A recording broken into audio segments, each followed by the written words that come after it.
일단 아무래도 한동훈 지금 당대표 체제가 만들어지고 난 뒤에 여전히 그 친윤 쪽에서는 한동훈 대표 체제를 인정하지 못하는 듯한 모습을 보여주고 있죠. 뭐 김민전 최고도 그렇고 김재원 최고도 그렇고 김민전 최고 같은 경우는 친윤이냐 친한이냐 요거 자체도 조금 애매모호한 그런 상태이긴 합니다만 원래는 이제 친한이어야지 되는 분이죠. 왜냐면 애당초 비례 지금 이제 대표가 된 이유가 한동훈 체제에서 픽했기 때문에 그분이 이제 비례 그 국회의원 된 거 아닙니까? 근데 이제 그 희한하게도 한동훈 당대표 체제가 만들어진 지 하루도 채 안 돼가지고 한동훈 대표를 견제하는 듯한 그런 얘기를 해가지고 논란이 됐었는데 근데 이게 좀 애매한 게 뭐냐면은 그 부분에 대해 가지고 지금 좀 묘한 얘기가 나오고 있습니다. 김민전 최고가 제가 봤을 때는 잘못한 게 맞거든요. 아니, 자기가 어떤 분들은 이제 그 김민전 최고의 스타일상 개인적인 어떤 성격 이런 거를 생각해 봤었을 때 뭐 어느 쪽에 이렇게 구애받지 않고 자기가 생각하는 것들을 이제 얘기하는 스타일이다라고 하는데 그럴 건 뭐하러 최고위원 했습니까? 그렇잖아요. 그럴 거면 그냥 뭐 계속해가지고 강적들 나오시고 논평가로서 활동하면 되는 것이지. 뭐하러 그럴 거면은 지금 한동훈 체제에서 최고위원을 하냐고요. 말이 안 되는 거죠, 그렇죠? 개인적인 어떤 생각과 개인적인 사심 이 중심이 돼가지고 정치를 하는 게 아니라 당원들의 생각과 당의 어떤 생각을 기본 바탕으로 하고 자기 생각과 그게 안 맞는 게 있으면은 물론 이제 이견을 낼 수도 있겠습니다만 그건 또 당 내부적으로 또 조율을 하고 이런 과정이 있어야 되는 것인데 김민전 최고 같은 경우는 이번에 조율하고 자시고 이런 게 없었죠. 그냥 무슨 뭐 머플린 망아지처럼 당대표 체제가 만들어진 지 하루도 채 안 돼가지고 뭐 원내대표가 우선시 돼야 된다. 당대표는 이래라 저래라 하지 마라. 뭐 이런 식으로 얘기해버린 거 아닙니까? 당연히 이 부분에 대해서는 당원들이 지금 분노할 수밖에 없는 것이고 그 부분에 대해서 김민전 최고한테 우리가 사과 요구도 할 수 있는 것이죠. 근데 요거를 제가 좀 유의미하게 보는 게 뭐냐면 어떤 분들은 이제 좀 또 열정이 있으시니까 김민전 최고 그 국회의원실에 전화까지 막 거셔가지고 하겠는데 사실 이제 뭐 그런 식으로 전화까지 하시는 분들이 많지는 않겠죠. 전화를 한다라 그래가지고 전화한 것 자체가 문제가 됩니까? 그것도 아니에요, 그렇죠? 뭐 전화를 하는 것뿐만 아니라 찾아가가지고 행패를 부린다든지 아니면 무슨 뭐 폭력을 행사한다든지 이러면 문제가 되는 거겠지만 애당초 당원들의 뜻과 국민들의 뜻을 듣겠다고 국회의원 의원실의 전화번호는 다 공개가 돼 있는 거 아닙니까? 그렇잖아요. 그 전화 건 거 가지고 뭐라고 하면 안 되는 것이지. 근데 이거를 지금 마치 뭐에 비유하는 사람들이 나타나고 있다? 개딸들에 비유하고 있는 사람들이 나타나고 있다라는 겁니다. 특히나 이제 그 한 딸이라고 하는 표현을 쓰면서 그런 식으로 공격을 해요. 저는 진짜 그 부분에 대해 가지고 분노를 금할 수가 없는데 아무리 우리가 그 정치적인 생각이 좀 달랐고 그리고 당 내부적인 생각이 달랐다라고 할지라도 어떻게 한동훈 대표를 지지하는 사람들을 한 딸이라고 부를 수가 있습니까? 솔직한 제 심정으로 말씀을 드리면은 그 자통당 계열 쪽에 있는 유튜버들과 자통당 계열 쪽에 있는 사람들 있죠. 그런 사람들이야말로 제가 봤을 때 개딸과 전혀 다름이 없거든요. 그렇지 않습니까? 그 자통당 계열 쪽에 있는 유튜버들이나 그 저기 그쪽에 소속돼 있는 사람들이 주장하는 내용을 한번 들어보십시오. 하나부터 열까지 아무런 근거가 없습니다. 아무런 근거가 없이 마타도어만을 가지고 공격을 하는 거. 그게 그쪽 사람들의 특징이잖아요. 그게 이제 전형적인 누구의 모습이에요? 개딸 모습 아닙니까? 그렇잖아요. 그러다 보니까 사실 우리가 뭐 개딸에 비유하겠다라고 한다면 그쪽에 있는 사람들을 끌고 와가지고 비유해도 사실 뭐 그거는 설득력이 있는 것이지 한동훈 대표를 지지하는 사람들은 명확하게 제가 말씀을 드립니다만 한동훈이라고 하는 사람 자체를 물론 좋아하는 사람도 있겠죠. 너무 거기에 이제 빠져 있다 보니까 좀 극단적인 모습을 보이는 사람도 있겠죠. 근데 그거는 한동훈 지지하는 사람한테만 드러납니까? 그거는 원래 정치라고 하는 거는 어느 분야가 됐든지 간에 극단적인 세력이 있는 것이고 그게 이제 소수냐 전체를 차지하냐 이게 문제가 되는 것인데 자통당 그 계열 같은 경우는 다수가 그런 생각을 가지고 있는 게 이제 문제가 되는 것이고 한동훈 대표를 지지하는 사람들 중에 소수는 물론 그런 사람들이 있겠죠. 근데 압도적인 다수는 어떻습니까? 한동훈이라고 하는 사람 자체를 지지하는 것이 아니라 한동훈이 갖고 있는 상징성을 지지했던 거죠. 그게 이제 제가 총선이 끝난 직후부터 계속해가지고 목소리를 높였던 부분 아닙니까? 그러다 보니까 그것 때문에 이제 욕도 많이 먹었죠. 좌파다, 뭐다 이런 식으로 욕을 먹었었는데 뭐 기억하시는 분들은 기억하시겠습니다만 저는 총선이 끝난 바로 다음 날부터 뭐라고 얘기했습니까? 용산이 변해야 된다. 윤석열 대통령이 변해야 된다. 그리고 사실상 총선 패배에 대한 원인은 한동훈 대표한테 있는 것이 아니라 총선 패배에 대한 근본적이고 그리고 직접적인 원인은 지난 2년 동안 윤석열 정부의 어떤 정책이나 아니면 민심 이 모든 것들이 반영된 부분이다. 그렇기 때문에 정말로 총선 결과에 대해서 우리가 겸허한 자세로 대통령께서 들으시고 그리고 용산과 대통령이 변해야 된다라고 하는 얘기를 제가 목 놓아 얘기하지 않았습니까? 그리고 사실 한동훈이라고 하는 사람이 상징하고 있는 게 바로 그 부분이거든요. 한동훈 대표의 무슨 뭐 개인적인 어떤 요소들 이런 거에 우리가 관심 있는 것이 아니라 구태 끝판왕이라 할 수 있는 구태 그 자체라고 할 수 있는 친윤들과 그다음에 국민의힘 이 지금 상태를 가지고서는 우리가 지방선거가 됐거나 대선도 치를 수가 없으니 한동훈이라고 하는 개혁을 상징하는 사람 이 사람을 통해 가지고 이 구태를 우리가 싹쓸이 해야 된다. 완전히 뿌리 뽑아야 된다라는 생각이 있었기 때문에 한동훈을 지지했던 거 아닙니까? 바꿔 얘기해 가지고 국민 가운데 63% 그리고 당원 가운데 63% 이게 이제 김기현 그 전당대회랑 이준석 전당대회 차이죠. 그렇죠? 한동훈 때 같은 경우는 62.8% 63% 당원들과 일반 국민들의 지지도가 똑같이 나왔습니다. 사실상 이게 지금 방증하는 게 뭐겠습니까?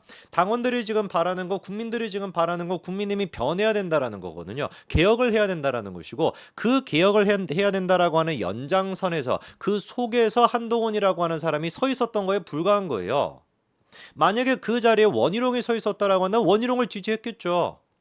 당연한 얘기 아닙니까? 그리고 사실 지금까지 원희룡이 보여줬던 모습, 소신파로서 원희룡이 보여줬던 모습은 원래 그런 모습이었어야 되는데 이 인간이 무슨 뭐 어디 가가지고 뇌에다가 이상한 칩을 뭐 신고 왔는지 완전히 그냥 사람이 마팅이 가버려가지고 막 희한한 지금 이제 구태그 자체의 모습을 보여줘가지고 지금 뭐 정계 은퇴해야 되지 않겠습니까? 물론 정계 은퇴 수순으로 가야 되지만 지금 이제 전당대회가 끝나고 난 뒤에도 용산과 그리고 또 국민의힘 양측 사이의 힘겨루기를 보고 있으니까 끝났어야 되는 인간들이 안 끝날 것 같습니다. 이번에 또 보니까 정무장관인가 뭔가는 또 새로운 어떤 그런 거 만든다라고 하는데 벌써부터 지금 자통당 계열 쪽에 있는 유튜버들은 막 난리가 났더라고. 그 자리가 바로 원희룡의 자리다. 원희룡이 그런 식으로 복귀한다. 한동훈 망했다고만 난리가 났더라고요. 제정신입니까? 에? 제가 봤을 때는 제정신이 아니고서야 지금 전당대회까지 해가지고 솔직히 지금 국민들과 그다음에 또 국민들과 당원들이 윤석열 정부에 대해 가지고 몇 번이나 지금 회초리를 든 겁니까? 사실상 3번 정도 회초리를 들었다라고 봐야 되는 것인데 아직도 정신을 못 차리고 원희룡 같은 사람을 또다시 기용을 한다? 그것뿐만 아니라 장해찬 또한 마찬가지로 뭐 총선 때부터 뭐 미디어 뭐 특인가 뭔가 뭐 거기 또 들어간다는 얘기까지 있었잖아요. 이런 얘기가 나오는 것 자체가 이미 지금 글러 먹었다라는 것이죠. 저는 그래서 이번에 그 윤석열 대통령과 한동훈 대표 이제 그 만찬 자리에 대해서도 영상 보시는 분들이 기억을 하시겠습니다만 그때 라이브에서는 말씀을 안 드렸습니다만 저는 좀 회의적으로 봤죠. 왜? 그 만찬 자리가 정말로 근본적으로 한동훈한테 힘을 실어주는 자리냐에 대해서 저는 의구심을 가지고 있었어요. 왜냐? 지금까지 단 한 번도 그런 적이 없기 때문에. 단 한 번도 그런 적이 없었던 일이 벌어지는 거는 뭔가 이유가 있는 겁니다. 새로운 지도부가 만들어지면 어떻게 해야 되는 겁니까?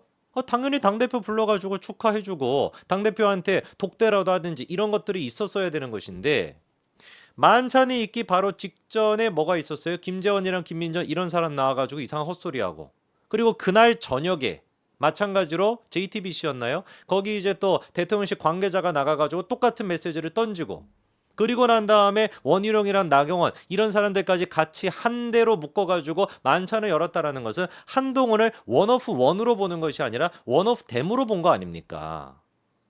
그 부분에 대해 가지고도 저는 좀 이게 혹시 대통령께서 아직까지도 전당대회가 끝났음에도 불구하고 아직까지도 한동훈은 인정을 못하는 거 아니냐라고 하는 의구심을 가지고 있었는데 그 이후에 지금 진행되고 있는 논란을 보니까 제 말이 맞지 않습니까? 그때도 그런 말씀 드리니까 뭐 흔들면 안 된다. 내부 분열을 해서는 안 된다. 계속 그런 얘기 하시는데 제가 진짜 답답한 게 뭐냐면 내부 분열은 제가 하는 게 아니에요. 그렇지 않습니까? 내부 분열은 제가 하고 있는 것이 아니라 아직도 용산과 친윤계에서 내부 분열을 하고 있는 겁니다. 아니 예를 들어 가지고 당원들과 국민들의 뜻이 개혁으로서 이 국민의힘을 바꿔야 된다라고 하는 걸로 길이 만들어졌어요. 그 길이 만들어져서 그 길을 가지고 우리가 열심히 지금 이제 가가지고 민주당과 이제 맞서 싸워야 됩니다. 길이 이렇게 정해져 있단 말이에요. 근데 자꾸 어느 쪽에서 갓길을 만들라 그래. 갓길 하나 만들고 두 개 만들고 세 개 만들고 왼쪽 오른쪽으로 계속 갓길을 만듭니다. 그럼 어떻게 됩니까? 갓길을 막아야죠. 제가 지금 하고 있는 역할은 그 갓길을 막고 이 지금 정해진 길에 맞춰가지고 우리가 돌격 앞으로를 하자라고 얘기를 하는 것이고, 친윤과 용산에서는 계속 지금 갓길을 만들고 있는 거 아닙니까? 누가 도대체 그러면 분열을 하고 있는 거죠? 누가 도대체 전력을 지금 분산시키고 있는 겁니까? 제가 분산시키는 건가요? 지금 그래가지고 가만히 보면은 제가 이따가 또 민주당의 상황에 대해서도 말씀을 드리겠습니다만, 김두관 같은 경우도 혼자 지금 열심히 싸우고 있죠. 그나마 민주당 개딸 집단으로 지금 저렇게 점령돼 있는 미친 집단에서 상식적인 목소리를 내고 있는데, 그 김두관에 대해 가지고 반박하는 의견으로 나오는 얘기가 뭡니까? 김두관이 하고 있는 소신의 얘기, 김두관이 하고 있는 그 얘기 자체를 어떤 식으로 무마시키려고 하는 거예요? 민주당 내부적으로 하는 얘기가 뭡니까? 분열하지 마라, 이렇게 얘기합니다. 우리는 하나가 된다. 첫째도 둘째도 셋째도, 그 정봉주가 하는 얘기 아닙니까? 첫째도 둘째도 셋째도 우리는 하나가 돼야 된다. 그래서 김두관 바로 면전에다가 두고 정봉주가 그렇게 얘기하잖아요. 내가 존경하는 형님이지만 우리는 분열해서는 안 된다, 그렇게 얘기하는데, 김두관의 목소리를 분열해서는 안 된다, 하나가 돼야 된다라고 하는 전체주의적인 어떤 사상으로 그 소신의 목소리를 덮으려고 하는 모습이, 제가 봤을 때는 지금 국민의힘에서 우리는 개혁으로서 앞으로 나가야 된다라고 길이 결정된 상태에서 계속해가지고 딴 목소리를 내고 있는 사람들, 이 딴 목소리를 내고 있는 사람들이 한동훈에 대해서 뭐라고 공격하고 있는 거예요? 분열해서는 안 된다라고 얘기하고 있어요. 지금 사실상 좌우가 바뀐 것뿐인 것이지 똑같다라는 거죠. 친윤 쪽에서 한동훈한테 뭐라고 합니까? 윤석열 대통령한테 손 내밀어야 된다. 친윤 쪽에게 손 내밀어야 된다. 근데 그게 말이 좋아서 손 내민다라는 것이 사실상 머리 굽히고 들어오라는 거 아닙니까? 당원들이 선택하지 않았고 국민들도 선택하지 않았는데 여전히 지금 그 권위의식에 찌들어가지고 한동훈 보고 머리 굽히고 들어오라는 얘기 아닙니까? 그럼 한동훈이 개혁을 해나가겠다 했었을 때 당연히 불협화음이 있을 수밖에 없죠. 저쪽에선 개혁을 안 하려고 하고 자기 어떤 그 권력을 유지하려고 하고, 이쪽에서는 개혁하려고 한다면 불협화음이 생길 수밖에 없는데, 이 불협화음이 생기는 것, 민주당의 불협화음과는 우리는 다른 차원의 문제인 것이죠. 우리는 개혁을 해야 되는 것이고 개혁을 하고 있다 보니까 자연스럽게 구태와 그런 갈등 관계가 만들어질 수밖에 없는데, 이거를 우리가 원팀이 돼야 돼, 우리는 분열해서는 안 돼 라고 얘기하는 거는, 이거는 진짜 뭐라고 표현해야 됩니까? 멍청한 생각 아닙니까? 한마디로 똥멍청한 생각인 거죠.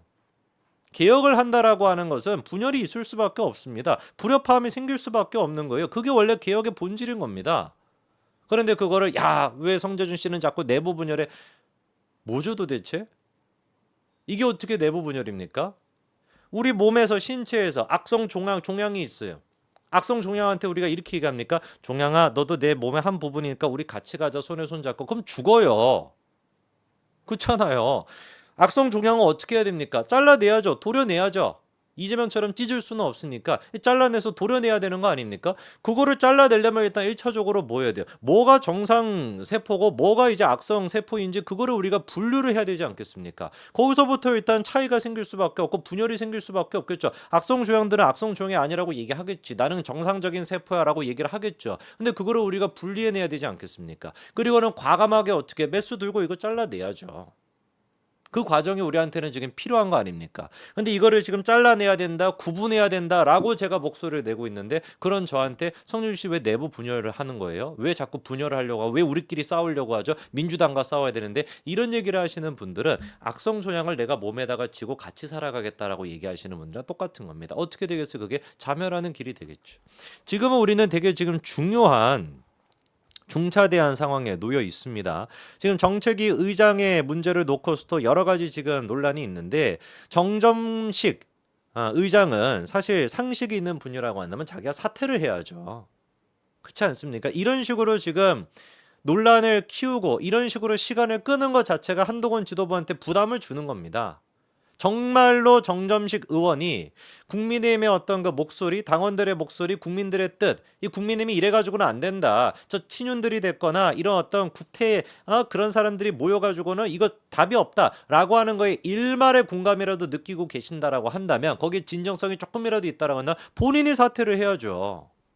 당연한 거 아니겠습니까? 비대위 체제에서 정책위 의장을 맡았던 사람인데 비대위가 끝나고 정상적인 당이 만들어졌으면 본인의 임기도 끝났다라고 생각하는 게, 그게 정상인의 사고 아닙니까? 그런데 지금 친윤들은 뭐라고 주장해요? 보장된 임기가 있다. 보장된 임기가 있어가지고 이준석을 내쳤었습니까? 보장된 임기가 있어가지고 무슨 뭐 그렇게 했었습니까 지금까지?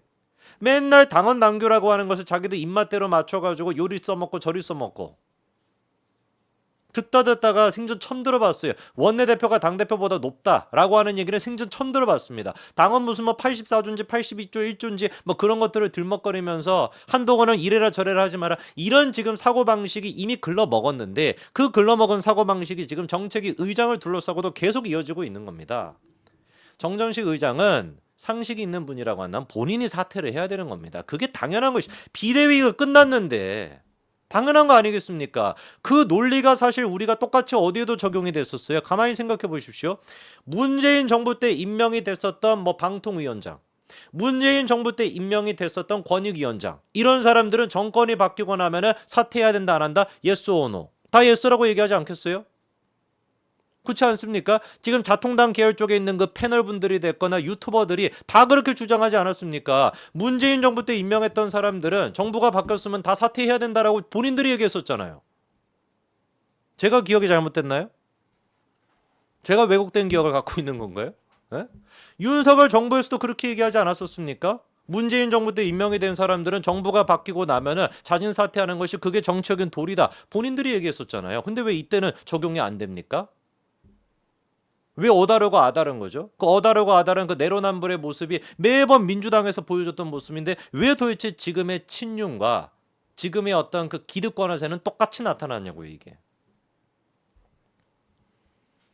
그렇게 문재인 정부에서 임명했던 장관들은 정권 바뀌었으니까 정권 교체가 됐으니까 자진 사퇴하라라고 그렇게 목소리를 내놓고 이제 와가지고 비대위 체제가 끝나고 났으니까 새로운 지도부가 만들어졌으니까 자진 사퇴하는 게 맞다라고 얘기하는 거에 대해서는 무슨 임기가 보장돼 있다. 민주당 지금 논리를 똑같이 얘기하고 있지 않습니까? 그때도 지금 끝까지 막 전현희 같은 인간이 뻗팅기고 앉아있을 때 전현희가 했던 논리가 그거잖아요. 내 임기는 보장되어 있소이다. 그거 듣고 우리가 다 좀 미친 사람 아니야 이러지 않았어요? 어떻게 저렇게 염치가 없지 이러지 않았습니까? 그 지금 짓을 똑같이 지금 하고 있는 거예요. 뭐 제가 지금 틀린 얘기를 하는 겁니까? 그때 분명히 그렇게 얘기해 놓고.